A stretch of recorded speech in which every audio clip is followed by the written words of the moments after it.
It's a rain and showers kind of day. We've had some lovely sunshine, but also the rain keeps coming in like huge, great big black clouds. So we'll keep running for cover, but I'm trying to do my best to get on with the chores today.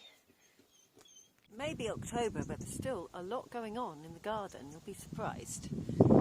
So I've been digging out this patch of ground behind me here, and I've got half of it wood chipped in between the lanes. This was the squash bed.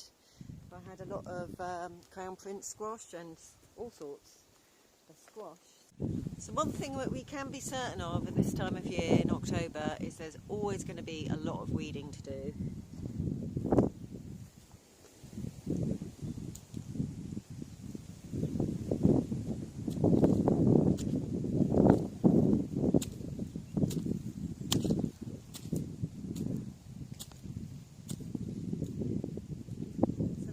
Leaf root.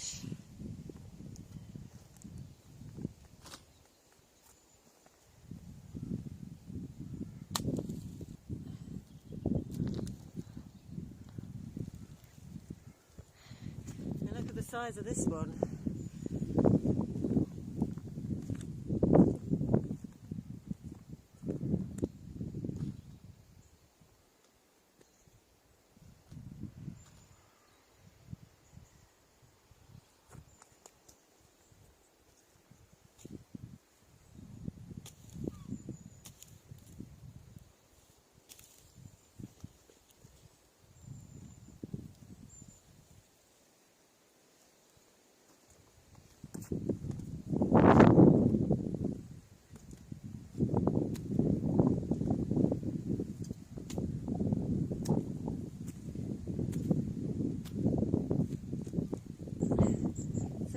Very highly heavy clayed soils like this, you have to amend it really, because it becomes very dense and very waterlogged in the winter.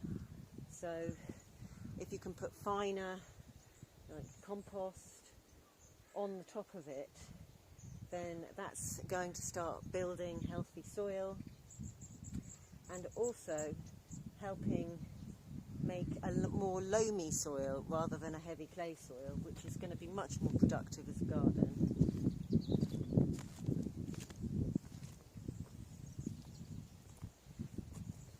And these soils are highly fertile. This area was in fact a pig pen for a while, before I made it into a garden.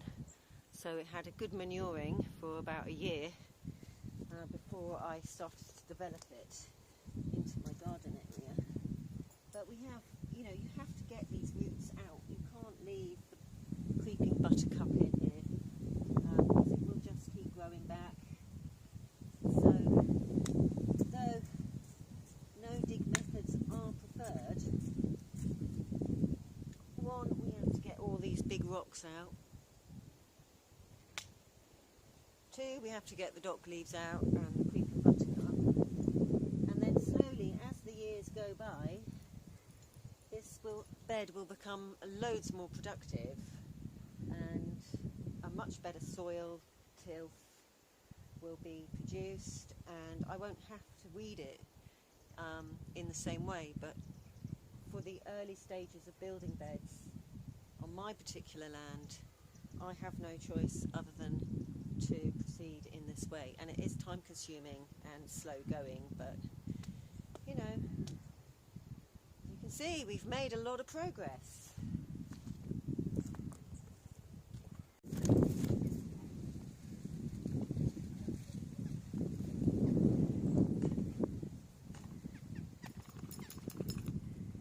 Whoopee.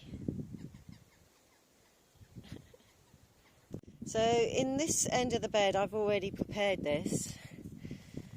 I've put the well-rotted manure on the top layer here, and I have seeded it, but you can already see, despite digging out dock leaf, it's still here. I'm still going to have to keep going over this time and time again and getting more dock leaf out. There's some buttercup, so even if you think you've got all the root out, there's still a lot in here, and I've still just got to keep on going. Here, again, this bit is finished and we have garlic sprouting. So I planted this 2 weeks ago, and these are already shooting up really well all the way along here. So this side of the bed, I've got a marker here because this side has been mulched and composted, and this side I have still yet to do.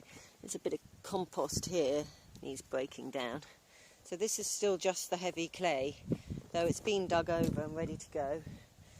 I'm just working my way along the end to the end of the bed, and this bed is the same. This is, you know, again, it's this heavy clay soil, but this one's been worked for longer. So this has been worked for the past 2 years. So you can see, even though this is clay, it has had other amendments. It's had compost put into it, and it's already, though it's still very clayey soil, becoming a bit more loamy if you compare it to this soil here that has all these huge lumps of clay in it, that, you know, that it's very fertile. It carries a lot of weed seed when it's like that. So let's have a little look at the salad patch and see how that's doing. Really nice lettuce leaves here.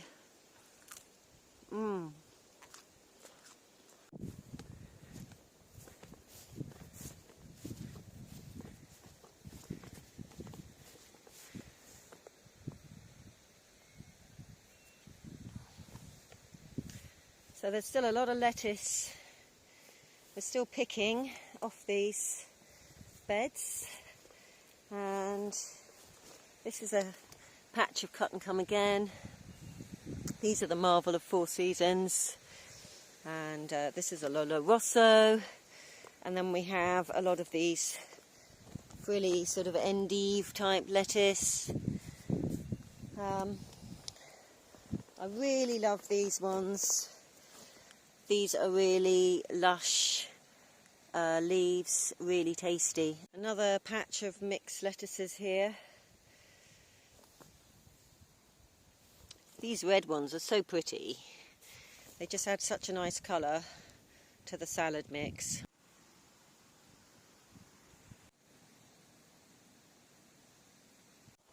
So this is my patch of peppermint. And I was really lucky, after searching for a long time for a good peppermint. I managed to find a little pot of peppermint, and this makes an absolute perfect peppermint tea. Fresh peppermint, there's just nothing like it. It's nothing like what you get in the shops in a peppermint tea bag. So I've just saved myself a few pounds over the year. I'm going to pick some of this now and make myself a nice pot of tea.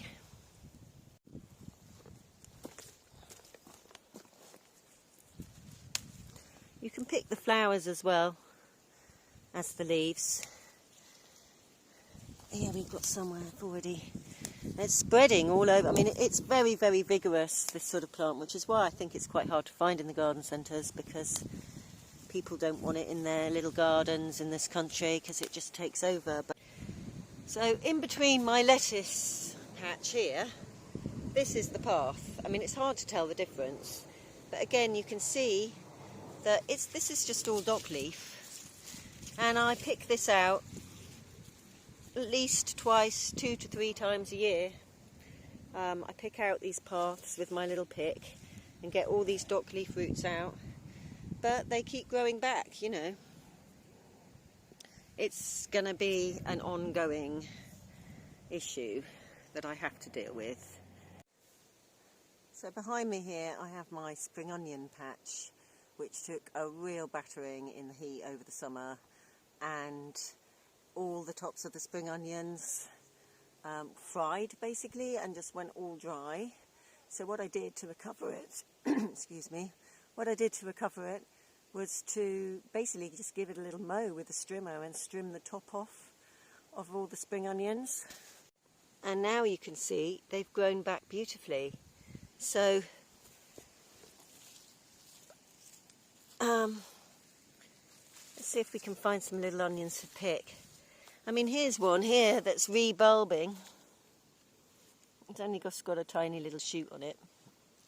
Here's a nice one. Let's pull that.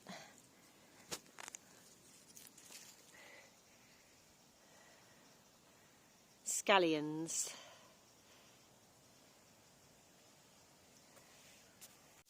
Here I have carrots coming up. Again, with all the heat this summer, really didn't do very well with my carrots, and I kept throwing seed down. None of it seemed to sprout. So in September I tilled this bed, put a layer of compost on it, and lo and behold, we do have carrots springing up. This section here, I have some spinach. Again, I just direct seeded this, and I've had some success. It's not all growing, but we've got quite a lot of them coming up. This is a little radish patch. Sure, I'm going to have some ready ones here. The problem is the slugs get them. So that's one for the pigs. But I'm sure if I pick some of these out, I'll find some good ones. There's one. And another one.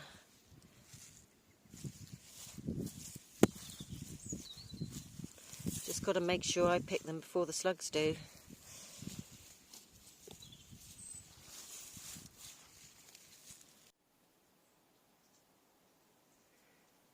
Well, after all the hard work today, I think I need a cup of tea.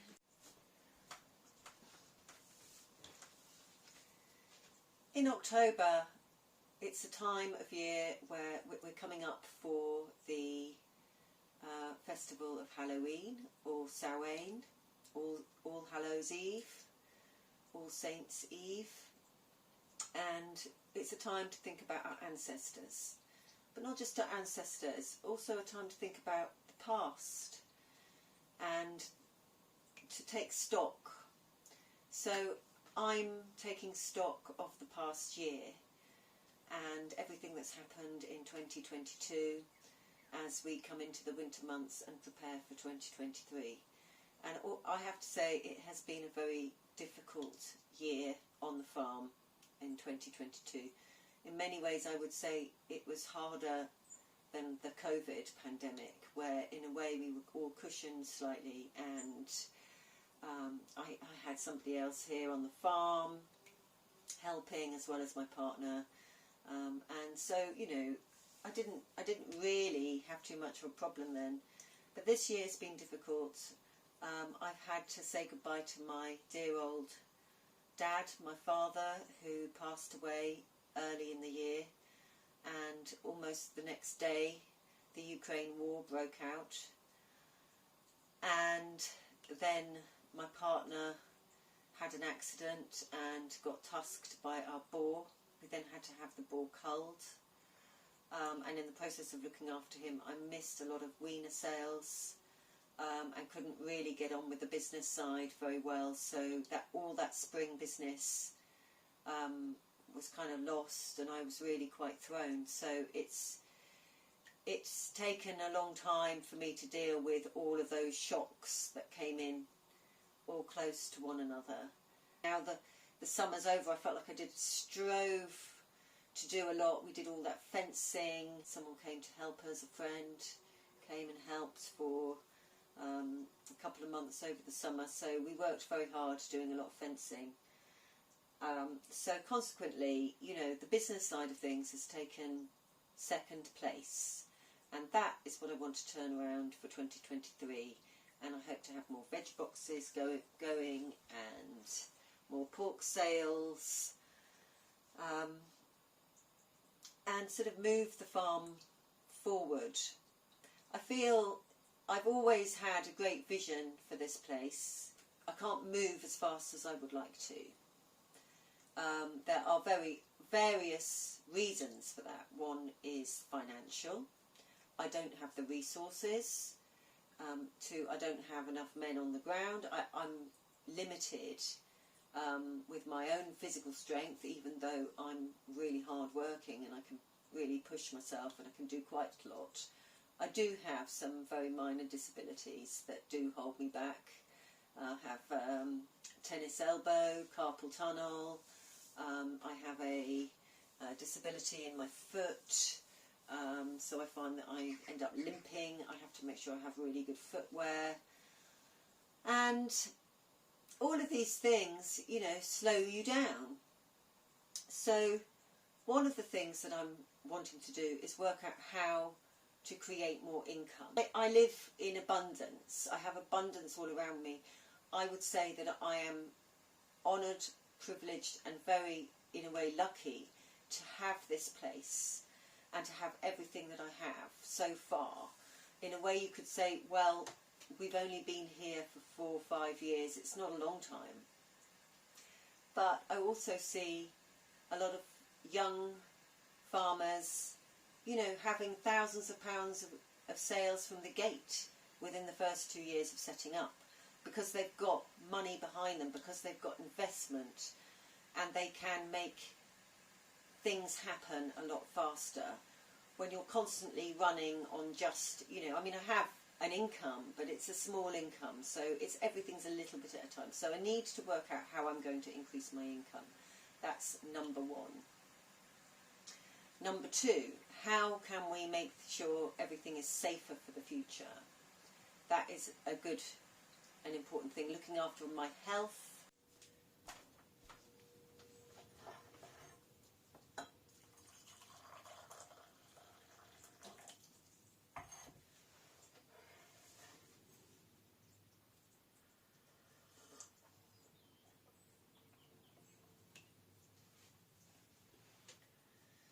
So though I have my basic needs met here, it's about how I can do better than just the basics. But it's not that I want more, it's that I want to be able to have an easier life. You know, we don't have a tractor here. I have an ATV, but it doesn't work and I can't afford to get it fixed. We're entitled to have a barn here. It would be lovely to put up a barn, and then it will be easier to store my feed, to store hay, to store straw, to house animals comfortably in the winter, to be out of the wet ourselves, because, you know, we have a static caravan here. We have a small little touring trailer caravan that I have as a bedroom and a store for my personal things. Then we have the shepherd's hut trailer, which is my partner's main abode and home, and that's where we do most of our cooking, and that's an incredibly good space in the winter. It's really well insulated and it's really warm and cosy. And to be quite honest, I would really struggle here without that space. So it's great he's here, and that his space is here to help me over the winter months to be comfortable and warm. I mean, in the current climate, with all the energy cuts and energy hikes and the price of everything rising, I would say I'm in a better position than a lot of people in houses right now, despite it being quite a hard lifestyle. You know, this isn't an easy choice. It's nowhere near as easy as living in a house. However, there are the bonuses of having free energy, solar power, and the independence from the grid, and, you know, having energy cuts and things like that. So those are all bonuses to this lifestyle, and I just want to do the best that I can for myself and the people here, which is just me and my partner at the moment. I'd like to be able to employ someone to help me. At the moment I have to rely on volunteers, and you know, they're few and far between. People are busy, and but they do come, you know, people do come and offer to help, and I'm very, very grateful for any help that they can give me. But if I could afford to pay somebody to help me, I would prefer that. I would prefer to be able to give somebody, you know, some remuneration for what they do, other than just giving them pork or salad or veggies. This is all I can really give in exchange at this time. So we're expanding the market garden. That's the other thing. But again, I'm going to need help to do that. I'm a single woman on my own. I've mentioned my disabilities, so there's a lot I can't do all on my own. And the man in my life who is also living here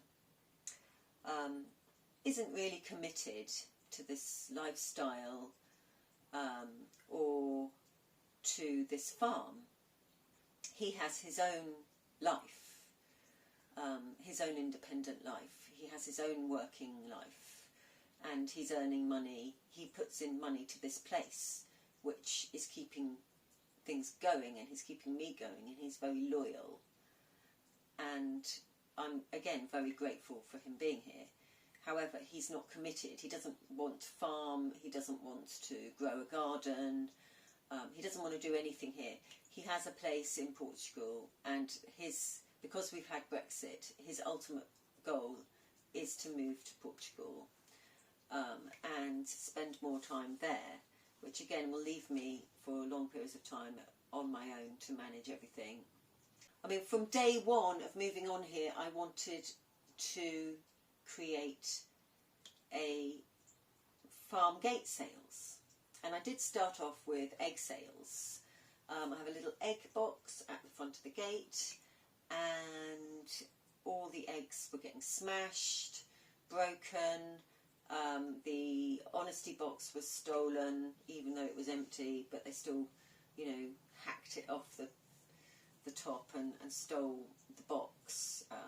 They obviously presumed there was money in it, but there wasn't, and people weren't paying the asking price for my eggs. And it wasn't that there's anything wrong with my eggs. It's a, you know, a high quality product. So I discontinued the use of the honesty box on the gate, and the intention has been to bring the sales in. So people will have to come down the track and come in and have a stall, a little kiosk, and buy pork and buy eggs and buy salad and all the garden produce, and hopefully we will have cut flowers as well in the future, and we can do bouquets and posies and things like that, which will be value added products. So I have a lot of skills. I'm homesteading, but I'm also producing. I want to produce food for my community. Also, because I'm a mixed farm, I can't get into the farmers' markets in this country. The farmers' markets just want you to sell one thing. So a small farmers' market in a small local town will have one pork seller, one lamb seller, one beef seller, one flour seller, one jam seller, one pickle seller, and so on. So you're only allowed to sell one thing, one veg seller. So when you sell flowers, jam, pickles, pork, eggs, salad, and you want to have a stall and put all your produce on that stall at the farmer's market, that's a no-no. You're not allowed to do that. They don't want to know, because they're like, well, we already have people selling these things and we only need one. Farmers markets in this country aren't always for farmers. They're not for farmers, they're for producers, small-scale producers, not necessarily people with small holdings. So yeah, they're quite often people who have small cottage businesses. I have been asked to do stalls and just sell my pork, but if I was to go and do a stall and just sell pork, then all I would have is a big table with a cold box on it with pork in it. It's not very interesting. It's not going to attract people to my stall. People aren't going to sort of like be running over to have a look and see how amazing my stall looks, because there's nothing on it other than a box with pork inside.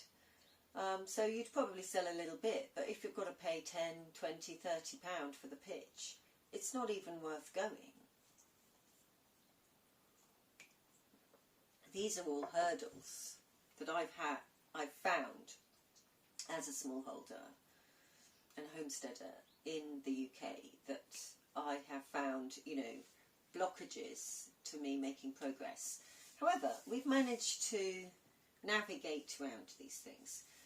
And so, yeah, this is why we want farm gate sales. This is why we want the little kiosk at the end. And to do that, I have to move some of my partner's things. He has a trailer that has scrap in it. It's a scrap trailer. It's a trailer that's full of holes, and he brought it here with him. I never wanted it there because I was just like, look, you know, really I want to put a farm kiosk here, and I feel that the scrap trailer gives a bad impression.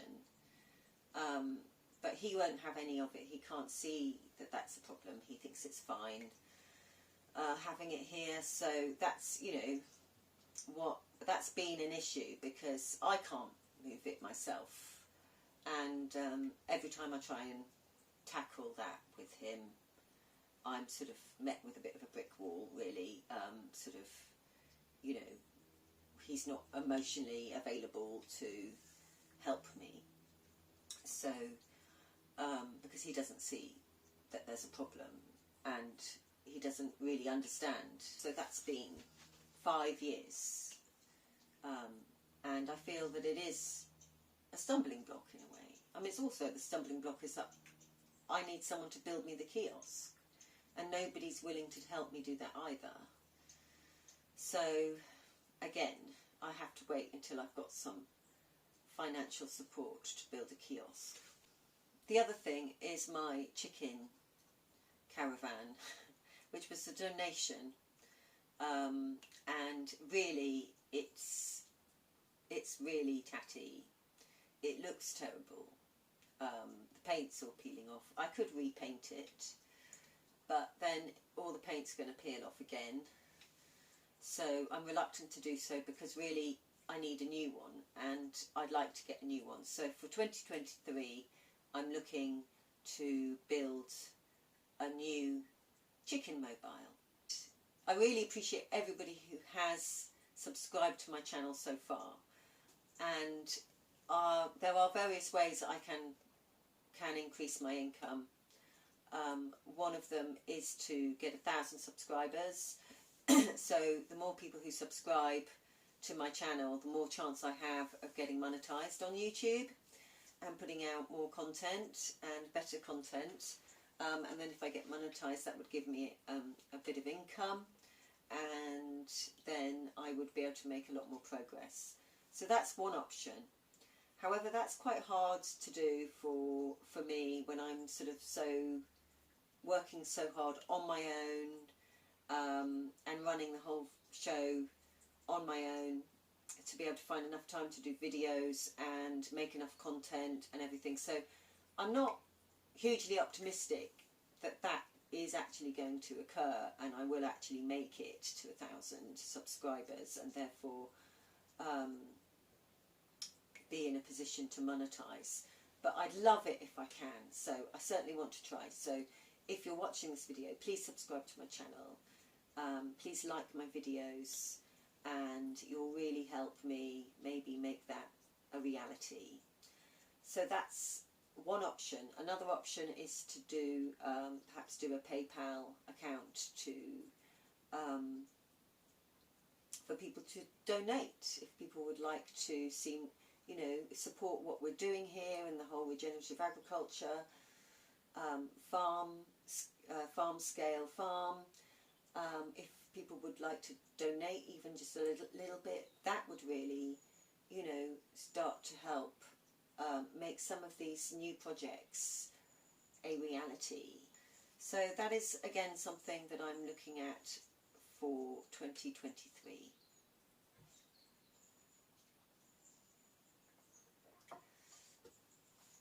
So I hope you've enjoyed this video. You've had a little tour around the garden, perhaps learned a little bit more about me and my farm and what I want to achieve here. Thank you so much, and I'll see you in the next video. Bye for now.